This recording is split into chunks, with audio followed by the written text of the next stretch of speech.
Hi and welcome to another episode of the Getting Things On podcast from Vital Learning. I am Morten and as always I'm here with my good friend and colleague Lars Henriksen. Привет, Lars. Привет, Morten. Good to see you as always, and it's always good to be with our listeners and viewers out there. We always start off with a quick reminder of the purpose of the podcast, which is to help you learn GTD or become even better GTDers. We hope that today's episode supports you in that. If you're new to GTD, we always recommend you go back and listen to the audio versions of episodes 1 through 6, where we cover the basics of GTD, the 5 steps. Today's episode number is number 136 of the podcast, and today's episode is called Clarify is the Real Key to GTD. Not only does it rhyme, but it is also correct. Yes, so the reason we are doing this is part of my, what did I learn in 20 years of doing GTD, and I found that on a personal level and on a level from when it comes to coaching and teaching people about getting things done, this is the part of GTD that people struggle the most with, and where I spend the most of my time as a coach, trying to help people understand what is clarify and what do I need to end up with. And I'm sure you've seen some of the same things, Lars. Have you found that people find clarify difficult? Yeah, definitely. It's just more relatable with the other steps, or at least some of the other steps that we at least start off with, where trying to capture some things. Well, people, it's not the first time that they ever saw a list, right? So that is common, but that really solid thinking through. It's just, it's a challenge for many people, and I think if we were to ask the people that attend the trainings, at least in Denmark, and if they were to sort of highlight one specific step out of the 5 steps that people say, this is probably where I will get the most value. I think it's the clarify step. I think for knowledge workers, things move fast. I think even in the training, just 1 or 2 days together, and people can see that, the clarity that this can provide, that's going to be a lot of value for me. I do agree, and some of the things that I've seen when I coach people is that people avoid clarifying, and I'm trying to figure out why, and I've come to more like a semi-conclusion here, and I would like to hear what you think about this. Is because clarifying is about making decisions, and decision making is hard. You will need to engage the strategic thinker and not the doer, which is all we prefer to do, not to think. And the idea here is that making a decision is hard, and we touched upon that in the last episode where you talked about trying, which I'm kind of allergic to. but I don't know what you think about this. But do you think that it has to do with that thinking is hard, making decisions are hard? Yeah, no, absolutely, and there will be so many layers or details in how that impacts it. One thing that showed up for me when you described it the way you did was how it closes doors. Because I'm working on this for myself, even though you and I have been doing this for 10 plus years together. Even I still sometimes catch myself in being slow in our deal making process, for example, because with the deal still out there somewhere, then there is no conclusion. There's still a chance that this goes through. If I start to push and we want to make a decision, then either we get a yes or a no, right? And that is hard because we close so many doors, and without it, there's everything's still open, right? So, and again, that's just one example of, from my perspective, at least, on why this decision making is hard. Besides the fact that you need the smart Lars, I need him alert and awake to be able to go in there and make some good decisions. But. Yeah, and I do believe that is that is part of it. So I don't know. Can I throw you, as I normally would do, onto the stage, asking you? Can you take us through the clarify, the steps inside clarify, and the best practices? Yeah. Well, then I can ask which one. Then you have to think. I'm sorry. From the book, and yeah, exactly. The good old one, Morten is showing that you have that ready at hand, Morten. Why don't you walk us through it? Okay, I can. Okay, I will. Okay. I will not force you to think, Lars. Clearly, you have outsourced that. Yeah, exactly. No, but the workflow, I showed it. I can show it again. It's the workflow map. I don't know if you can see this. The workflow map is something that you can find in the book, but you can also buy it in the methodology guides that you can buy from David Allen Company if you want to, and you can also buy it as a PDF from in Denmark at VitalLearning.eu and ditto in Norway.no, so you can buy it and download it and print it if you want. We have the hard copies that follows the old courses, but the workflow map. And before we try this, I will read this. I have had a short conversation on GTD Connect with a guy called Randy Seidman. I hope you don't find me pulling you out, Randy, because you said something really clever that made me think. And he says that when you're talking aloud something, when you clarify, for example, helps you serialize your thinking. And being a highly associative, sequential thinking, serialized thinking is hard for me.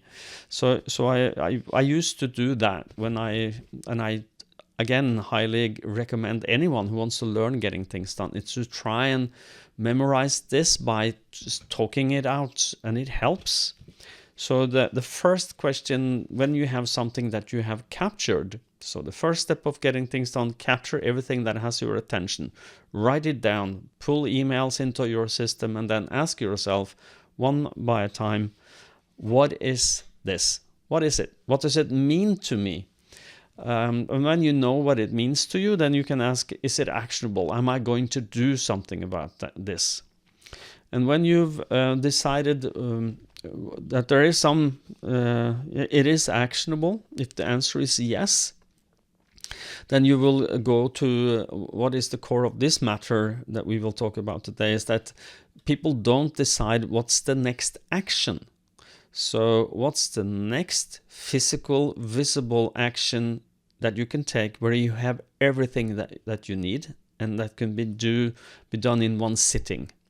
And that is probably the most precise I've ever heard it been described. So physical, visible, next action where you have everything that you need and can be done in one sitting. And that is the definition of what's the next action. And if you don't do that thinking, you will procrastinate, or you will need to rethink this. The idea here is also to try and think about the next action as a doing is all that is left. There is no thinking left. So the stupider, more tired person that's a little dumber than it is in the moment now, in 2 weeks' time, who are going to do this, understand exactly without thinking what he or she need to do. So the idea here is to remove do the thinking in advance and then remove the thinking and just doing is left. How did I do, Lars? Are you happy with me? Yes, very well. And just to for those that were curious as to why I would ask which clarify workflow you would want to go through. The reason is that we spoke about different version, because the way we teach it in the training today, there's a simplified version of that. We have covered all those details in episode 94, so you can go back and listen through that if that would be of interest. Yes, so I'm old school. The David Allen Company old school. The crucial learning is also a good one. So and then what I found is that when I look at people's lists, because I coach people quite a lot, and when I look at their lists, and they come back to me and say, I'm doing GTD, and I look at their list and say, no, you're not. This is not a GTD list. You know who you are. I know some of you are listening to this podcast where we had some very clear communication about where I asked, can I take my gloves off and be a little blunt? When people say yes and said, you're not doing GTD here, this is not a next action. And the one of the things that I see people do is they put projects, or at least something that they need to fix, more like a keyword to what they need to get done. And when they are trying to do engage and do something here, they look at their list and their brain tells them subliminally, there is more thinking here. You're not finished thinking. And if you're not very clear-headed at the moment that happens, your brain is going to give you procrastination. Welcome to the scene of procrastination. You have not thought this through. Let's go play somewhere instead of doing the work. I don't know. Have you ever seen that, or have you ever experienced that yourself? Seen, experienced, yeah, exactly. No, it is very common that we tend to mix this up, and it's really a pity, because you could, like you say, you could even have a very nice, clear, well-defined, but it's just a project, and you put it on your next action list, and now you're running through that list and you're seeing a project, and then you skip past it. So it can perhaps even be difficult to spot when you're a GTD, or perhaps beginning your GTD journey and you don't really see this. And this sounds like something that Lars or Morten described in their training. Why is this not working for me? Why am I procrastinating on this? So yeah, no, I can absolutely see that. Yeah. No, so the and it is hard. I understand for when you're fresh and new to GTD, it is a little difficult to bend your head around what's the next action. But if you can focus on, there are two things that you need to end up with if you're going to do the clarifying step. Is you should have a next action as a minimum, and if there's more than one, you also have a desired outcome. So the idea is that you will find one, if not two, things at the end of this clarify process, and it means that you need to make decisions. And as Mr. Lars, I will try, Roskilde Henriksen, can tell you, is that that may not be it may not be the best way of doing it. So in the middle there, it's do or not to do. The idea here, well, I understand, but if you don't make a decision, if we're going to do something about this, you can continue procrastinating. Yes, of course, but then you should go on things I don't want to, David will call the crap I don't want to decide about right now, and list, which is okay. But then it is on a list called that, and it's not something that's being dragged on unclear onto your next actions list. So the idea is to identify the very physical, visible next action where you have everything you need, and then start moving on this. Or if this is crap I don't want to decide about, then drag it to the according list. What do you think, Lars? Am I being too harsh with you, or? No, I think you. So first we need to recap if people didn't listen to some of one or two last episodes where Morten played his Yoda do or do not do, there is no trying card. I said for me, it's actually helpful to try instead of insisting on doing, because there is a certain level of standards and perfection that comes with doing for me. So for me, it's actually the next action is I try this and then I try that. And it's not a procrastination. It is actually a next action that is doable for me. So so it is a strategy. And I know people that actually need to approach it this way. So that is why I shared it. That in order for me to have clarity and be able to move forward on things and not set the standards too high, My next action will be to try something, and then I'll try something else, and then I'll try something else, and that is actually the most productive approach for me. Yeah, as I said the last time, just to add on to that, is that when you try something, you give your brain a license to not do it.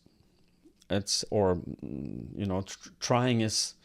Then I am more, and this is okay. This is personal preference. I do accept and respect your try. I'm personally more fond of drafts. To just try something is like write a shitty first draft for a LinkedIn post instead of writing, as you said, what was it, Shakespearean LinkedIn post you would like to create, which is kind of like a high bar. So for me, it's it's better. So what happens if you don't clarify well, Lars? Well, can we look at the other end of that? So just walk you through what would it look and feel like if you were a GTDer who opens your lists and look at your next actions, and they are not next actions, they are projects. What really happens then? Well, I don't. Well, it could be projects, or it could be really anything. I think we spoke a bit about this in the pre-show, where it's easy to mix up, if that's what you're asking about. That people go, they could go straight from capturing to organizing, for example. That they will be missing that step in between, and there's. As we do the system setup for people and we walk people through this in trainings, I don't know about you, but I never show the drag and drop functionality that is basically present in all of these different apps, because people will immediately start to take their mind sweep list, their brain dump, their capture, whatever you want to call it. And then just start to drag it onto the different lists that they've just been exposed to, the phone list, home lists, calls, whatever it might be, work, computer. And the feeling is just as sweet. It's sweet because I made decisions. I need to do something about this.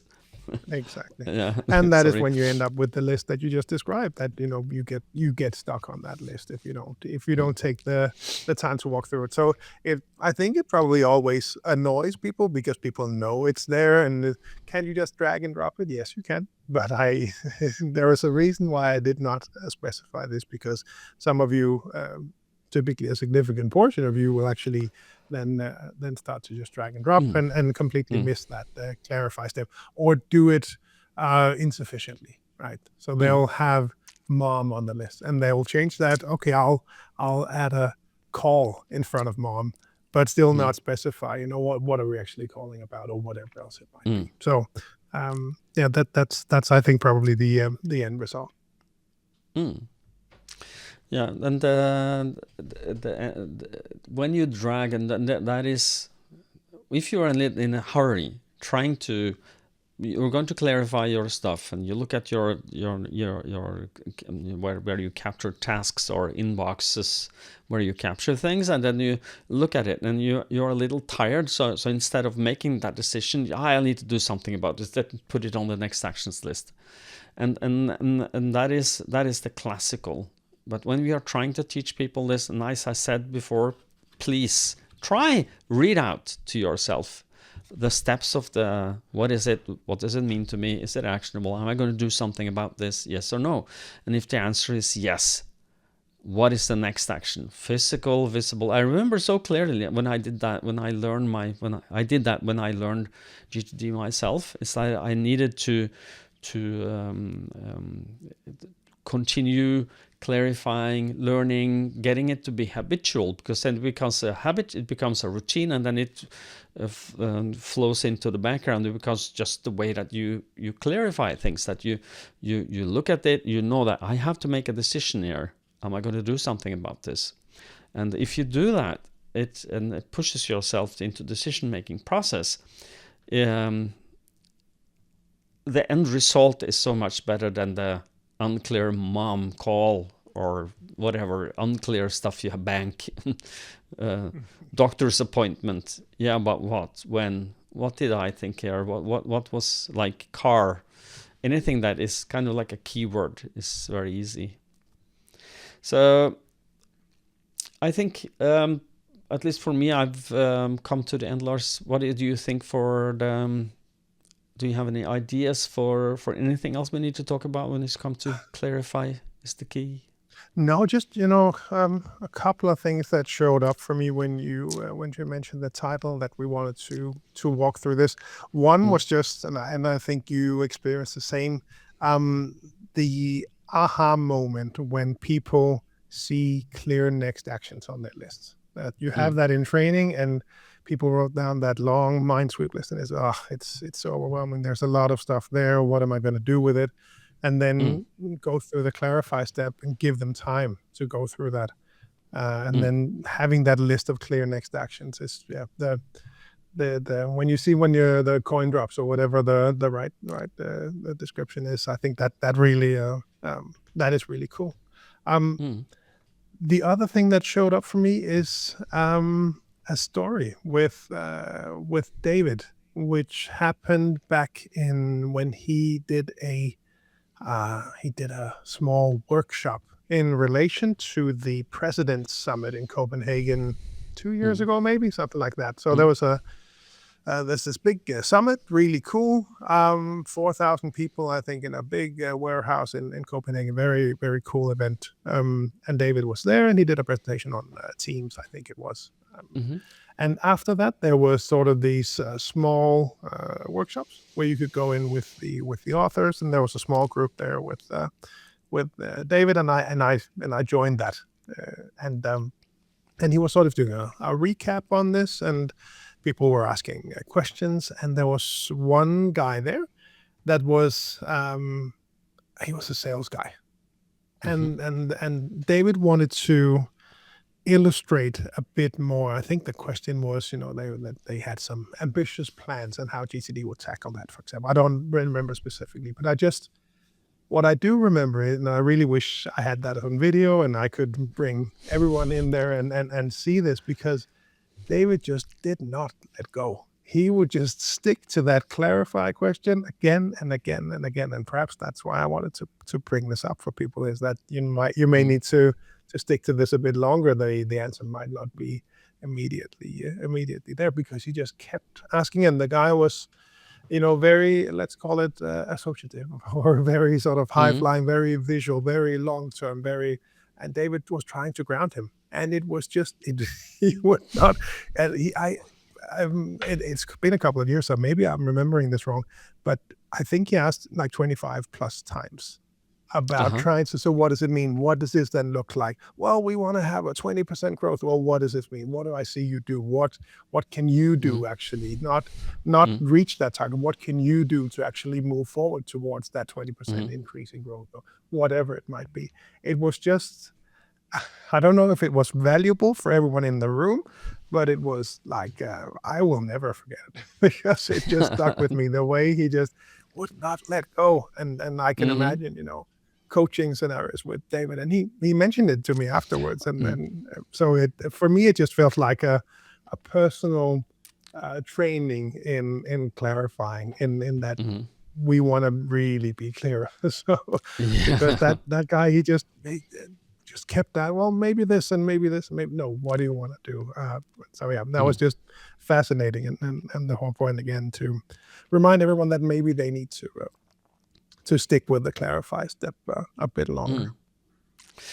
Yeah, I've also seen that when I'm doing training, that when in the old version of the training, we did some coaching. I don't know if you remember that part, where we took an example from one of the attendees or the participant of the course, and then we asked clarifying questions, like coaching live from in the training. And I've had a couple of where people just don't want to land. They don't want to. They're in the in the air, and they like being there.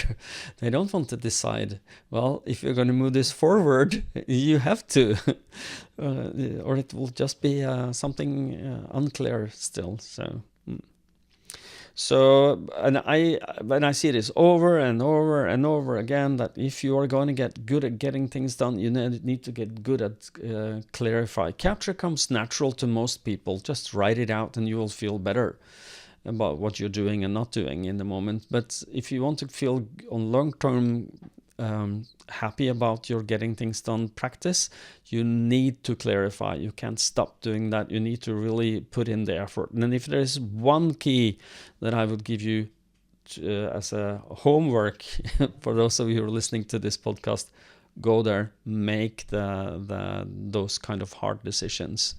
And on what should be able to get your attention when it comes to getting things done. It should be clarifying. You should really put down an effort there. It makes everything else comes easier, because if you don't do this, you will have unclear things in your system, and when you're trying to do your weekly review, it will take 2 hours. Because you haven't clarified it. You have to clarify then. You have to make decisions then. One of the other things that I found is that people misunderstand the frequency of clarifying. So that I will clarify only on my weekly review. I said, good luck. It will take you the weekend. Yeah. So, okay. I think we've hashed this out. We also have an episode called Clarify. I think that's the episode 94 that 94. I was referring to earlier. Okay, so you should go back to listen to that. Now, because we are going to do shorter episodes, we will end this one. And Lars, will you take us out, please? We will still do the takeout. We cannot forget the takeout part, and you must listen all the way through, because we always have some new stuff in here, I think, or we tend to screw up, I don't know. But please keep listening. We are fast approaching the end. No, what we do at the end is, first of all, a quick reminder of the GTD Summer Camp 2026 coming up. I'm wondering, when you listen to this episode, whether we will actually have tickets left, because they are moving fast this year. I think there is, as of this recording, I think we have 5 tickets left. So we have to be it's so nice, and we have a lot of familiar names and faces showing up on the sign up list, which is great. If you're curious about joining, gtdsummercamp.com is the place to go to learn more about it.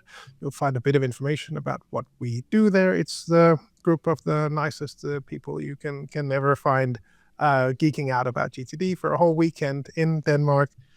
Most of us meet on Friday, the 12th of June, and the conference itself is on June 13 and 14. You can find all the information there, gtdsummercamp.com. Morten will be there. I will be there. So many nice people will be there. David will be there. Catherine will be there. Their dogs will be there. Everyone will be there. So be sure to go in and sign up. Or if not, if there are no spaces left, we'll set up a waiting list. I was going to say a waiting for list. A waiting list. And we'll see. But right now we've capped it at the 60 people that we have been in the last couple of years, because that seems to be like a good number of people. So that's where we are, but we'll set up a waiting list, and then we'll see if we'll do something about that. But gtdsummercamp.com. The other place to go is VitalLearning.eu to find more information about what we do with coaching, with trainings, in getting things done, in other methodologies. You could find links to the different country websites there. And hope to see you there. Go in there and have a look. You can book meetings with Morten and myself for the people in the other countries as well. Newsletters, everything that you would expect to find. Starting point is VitalLearning.eu. If you are outside the Nordics plus, then head on over to gettingthingsdone.com to find your local partners. The last thing for us is also to remind you about our GTD Masterclass retreat, right, Morten? Yes, we do have a Masterclass retreat coming up in September. This is 2 times a year. We've done it did one in February. Now we will do one in September in Denmark, in Holkenhavn Castle. Beautiful place, beautiful castle where we will deep dive into the higher horizons together with a group of maximum 12 people. And if the health of Mr. Allen is good, he will join us. If we can get Catherine Allen to come as well, as she was in February, we will try that. But at least Lars and I will be there to coach and help you grow and learn more about the higher horizons and understand who you are, who do you want to be, and how to move yourself to wherever that is. And it's been very successful. The feedback is phenomenal. So check out the link in the show notes to find the masterclass retreat, and click and read, see if it is for you, and send us an application, because it's by application only. So, okay. Anything to add, Lars, before we end? No, I think that's about it. Okay. As always, stay safe and stay productive, people. Until next time. Bye-bye. Bye, everyone.